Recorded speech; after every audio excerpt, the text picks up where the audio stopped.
Hello dear all, Takshashila IAS അക്കാഡമിയുടെ YouTube ചാനലിലേക്ക് എല്ലാവർക്കും സ്വാഗതം.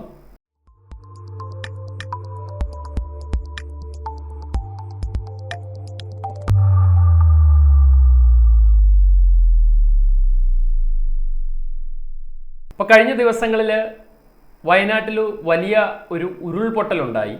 ഒരുപാട് ആളുകളുടെ ജീവനൊക്കെ അതിൽ നഷ്ടപ്പെട്ടു.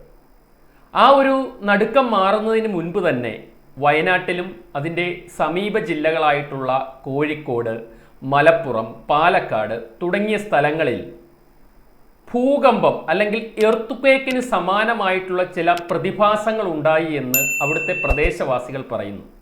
രാത്രിയിൽ ഭൂമി വിറയ്ക്കുകയും അതായത് കെട്ടിടങ്ങൾ വിറയ്ക്കുകയും അല്ലെങ്കിൽ ഭൂകമ്പോ ഉരുൾപൊട്ടലൊക്കെ ഉണ്ടാകുമ്പോൾ ഉണ്ടാകുന്നത് പോലുള്ള ഭീകരമായിട്ടുള്ള ശബ്ദം ഭൂമിയുടെ അടിയിൽ നിന്ന് കേട്ടു എന്നൊക്കെയാണ് പ്രദേശവാസികൾ പറയുന്നു. വലിയ വിസ്ഫോടനങ്ങളുടെ ശബ്ദങ്ങൾ വരെ ഭൂമിക്കടിയിൽ നിന്നുണ്ടായി എന്ന് പ്രദേശവാസികൾ രേഖപ്പെടുത്തുകയുണ്ടായി. നമ്മൾ അതിനെക്കുറിച്ചുള്ള ന്യൂസുകളും നമ്മൾ കണ്ടു.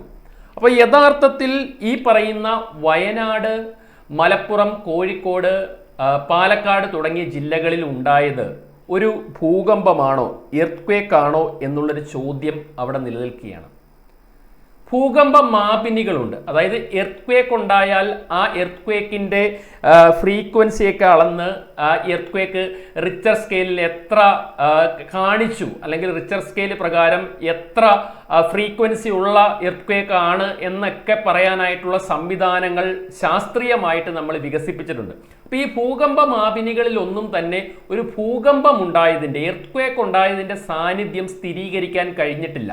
പക്ഷെ അവിടുത്തെ പ്രദേശവാസികൾ പറയുന്നു അവിടെ കെട്ടിടങ്ങൾക്ക് ചെറിയ ഷേക്ക് അല്ലെങ്കിൽ വിറയൽ ഉണ്ടായി, ചെറിയ ചലനം ഉണ്ടായി, അല്ലെങ്കിൽ ഭൂമിക്കടിയിൽ നിന്ന് വളരെ വലിയ വിസ്ഫോടനകരമായിട്ടുള്ള ശബ്ദങ്ങൾ കേട്ടു, അല്ലെങ്കിൽ ഉരുള് പൊട്ടുമ്പോഴും ഭൂകമ്പം ഉണ്ടാകുമ്പോഴൊക്കെ ഉണ്ടാകുന്നത് പോലുള്ള വലിയ ശബ്ദം കേട്ടു എന്നൊക്കെ പറയുന്നു. അപ്പോൾ എന്തായിരിക്കാം ഇതിന് പിന്നിലെ കാരണം?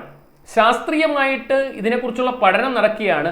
അതിൽ ഫസ്റ്റ് ഇൻഫർമേഷൻ എന്ന് പറയുന്നത് സോയിൽ പൈപ്പിംഗ് എന്ന് പറയുന്ന ഒരു പ്രതിഭാസമാണ് ഈ പറയുന്ന ജില്ലകളിൽ സംഭവിച്ചിട്ടുള്ളത്. സോയിൽ പൈപ്പിംഗ് എന്ന് പറയുന്ന ഒരു പ്രതിഭാസമാണ് ഈ പറയുന്ന ജില്ലകളിൽ സംഭവിച്ചിട്ടുള്ളതെന്നാണ് കേന്ദ്ര ഭൗമ നിലയങ്ങളിൽ നിന്നൊക്കെ അല്ലെങ്കിൽ നമുക്ക് കിട്ടുന്ന ഇൻഫർമേഷൻ.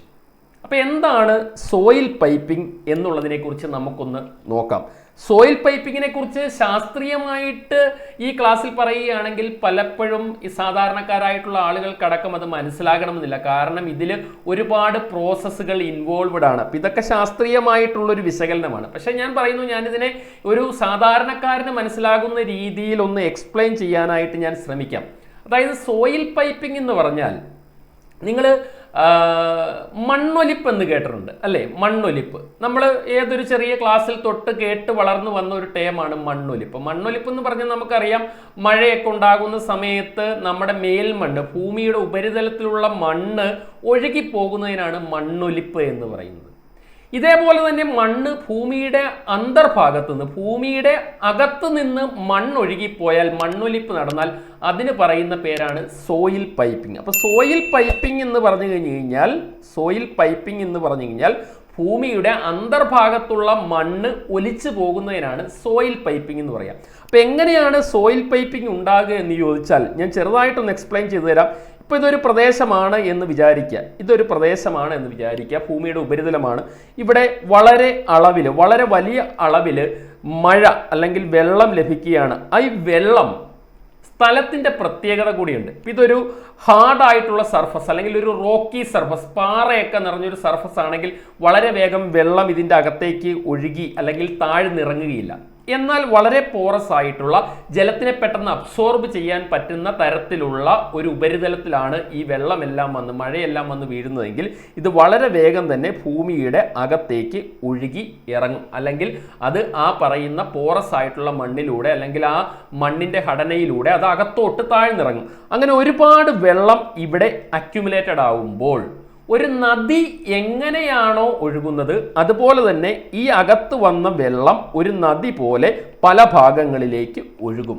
ഈ ഒഴുകുന്ന വെള്ളം മാത്രമല്ല, ഭൂമിയുടെ അകത്താണ് ഈ ഒരു അരുവി അല്ലെങ്കിൽ നദി രൂപപ്പെട്ടിരിക്കുന്നത്, വെള്ളം.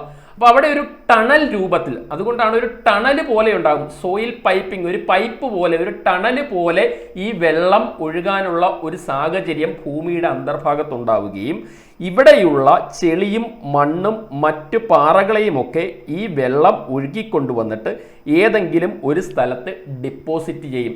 ഇവിടെ ഈ പിക്ചറിലൊക്കെ കാണിച്ചിരിക്കുന്നതാണ് പൈപ്പ് ഔട്ട് എന്ന് പറയുന്നത്. ഔട്ട് ഏതെങ്കിലും ഒരു മലയടിവാരത്തിലൊക്കെ ആയിരിക്കും കൊണ്ടുവന്ന് ഈ പറയുന്ന വെള്ളവും ചെളിയും മണ്ണും പാറയൊക്കെയുള്ള ആ ഒരു വസ്തുക്കളെല്ലാം കൂടി ഒരുമിച്ച് വന്ന് പുറത്തേക്ക് വരിക.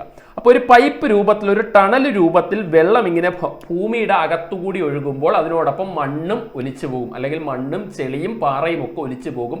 ഇതിനാണ് സോയിൽ പൈപ്പിംഗ് എന്ന് പറയുക. അപ്പം ഇവിടെ എന്ത് സംഭവിക്കും എന്ന് ചോദിച്ചു കഴിഞ്ഞാൽ ഇത്രയും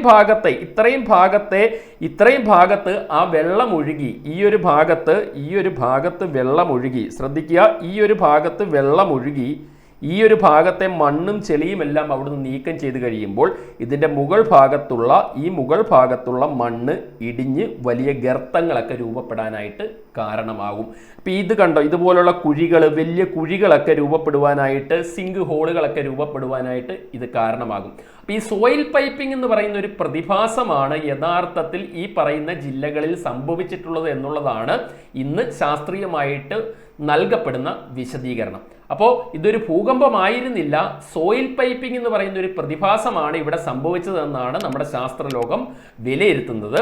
അപ്പോൾ ഈ സോയിൽ പൈപ്പിങ്ങിന് സാധ്യതയുള്ള ജില്ലകളുമാണിത്. ഈ കോഴിക്കോടും വയനാടും മലപ്പുറവും പാലക്കാടും തൃശ്ശൂരും ഒക്കെ സോയിൽ പൈപ്പിങ്ങിന് സാധ്യതയുള്ള പ്രദേശങ്ങളുടെ ലിസ്റ്റിൽപ്പെടുന്നതാണ്. അപ്പോൾ കഴിഞ്ഞ ദിവസങ്ങളിൽ ജനങ്ങളെ ആശങ്കയിലാക്കിയ ഭൂകമ്പ സമാനമായിട്ടുള്ള പ്രതിഭാസം സോയിൽ പൈപ്പിംഗ് എന്ന് പറയുന്ന ഒരു പ്രതിഭാസമായിരുന്നു എന്നാണ് ശാസ്ത്രീയമായിട്ട് ഇപ്പോൾ പറഞ്ഞു വയ്ക്കുന്നത്. അപ്പോൾ ഇൻഫർമേറ്റീവ് ആയിരുന്നു എന്ന് കരുതുന്നു. ഇതുപോലുള്ള വീഡിയോകളുമായിട്ട് വീണ്ടും കാണാം. Thank you. Takshashila IAS academy. Aspire, enroll, achieve.